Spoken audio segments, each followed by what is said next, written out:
السلام علیکم دوستانو. پاکستان باید افغان لوبډلې ته په کمه سترګه ونه ګوري.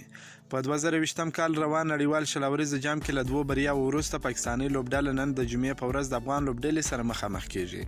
ویډیو تر اخره را سره وګورئ. که په دې چینل کې نوی یاست افغان خوشحال یوټیوب چینل هم در سره سبسکرایب کړئ.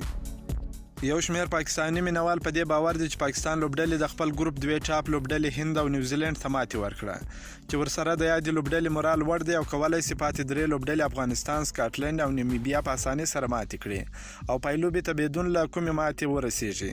خو د افغانستان کرکټ ملي لوبډلې پخوانی روزونکي انضمام الحق د پاکستان یو خصوصي تلویزیون جی نیوز سره په یو ځانګړې مرکه کې ویلي دي چې پاکستان باید افغان لوبډلې ته په کمه سترګه ونه ګوري او باید په وړاندې له ځانګړې ستراتیژي سره میدان ته کښته شي. نوموړی وایي چې افغان لوبډله د شلاوریزو سیالیو ډیر ښه لوبغاړي لري او د نړۍ په سترو تجارتي لیګونو کې هم لوبیږي.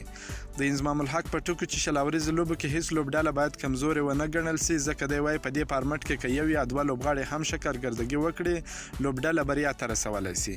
ټاکل شوې ده چې د نړیوال جام سیالیو په لړ کې افغانستان او پاکستان ملي لوبډلې نن ماښام د افغانستان په وخت 6:30 بجې د یو بل پر وړاندې د سیالۍ ډګر ته کښته شي، کومې سیالۍ ته چې افغانان د نړۍ په ګوټ ګوټ کې په بېصبرۍ انتظار باسي.